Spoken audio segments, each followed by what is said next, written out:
Hey there guys, Assalamu alaikum. Welcome to my YouTube channel. This is me Nimra Masood. In today's video we will discuss a very important concept that is emotions.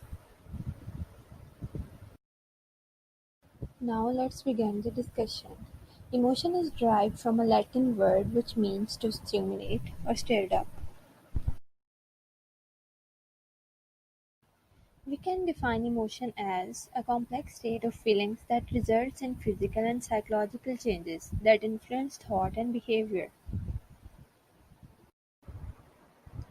Now we will see what are the components of emotions. Basically, there are three components there that make up emotions.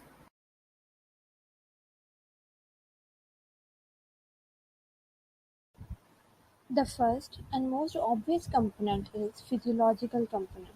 Physiological arousal refers to excitation of the body's internal state. This is how a person feels.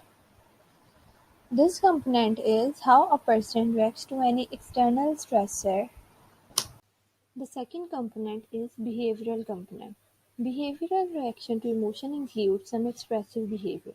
This is how a person expresses his behavior, and perhaps it is the most observable but least understood component of all emotions. The third component is cognitive component. Cognitive aspect involves an appraisal or interpretation of the situation. This is how a person interprets a situation and react to a stressor at a mental level. It also includes thoughts about that experience. To understand it more clearly, let's see example.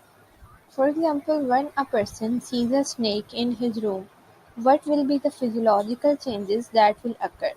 First of all, increase in his heart rate, blood pressure, and breathing rate. Behaviorally, he will scream, run, shout. Body language and facial expressions of a person are also included. Cognitively, he will think what to do, expectations about the situation, an assessment of the situation as a dangerous situation. Now, let's discuss the most important theories of emotions. The theories of emotions are categorized under three categories. First one, physiological theories, second, neurological theories, and third, cognition theories, or also known as cognitive theories.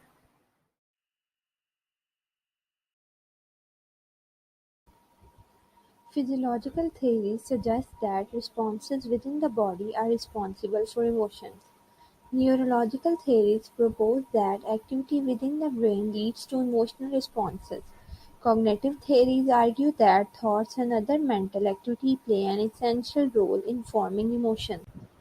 In this video, we will discuss five important theories of emotions that are evolutionary theory, James Lange theory, Cannon-Barth theory, Shasta-Singer theory, and facial feedback theory of emotions. First theory is evolutionary theory. Darwin in 1870s proposed that all emotions are evolved. Recent evolutionary theorists of emotions also consider them innate. They believe that human cultures share many primary emotions such as happiness, sadness, and disgust. Second theory is James Lange theory, which was independently proposed by William James and Carl Lange. According to this theory, seeing an external stimulus leads to a physiological reaction.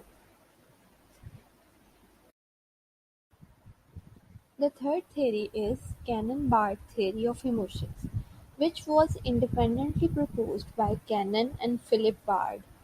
According to this theory, physical and psychological experience of emotion happen at the same time, and that one does not cause the other. Fourth theory is Shasta-Singer theory, which is also known as two-factor theory of emotions. According to this theory, physiological arousal occurs first, and then the individual must identify the reason for this arousal to experience and label it as an emotion. The last theory is facial feedback theory of emotion. The facial feedback theory of emotion suggests that facial expressions are connected to experiencing emotions. According to this theory, emotions are directly tied to changes in facial muscles of a person. That's all for this video. Hope you guys like it. If you found it informative and interesting, be sure to hit subscribe and like button before you go. Thank you.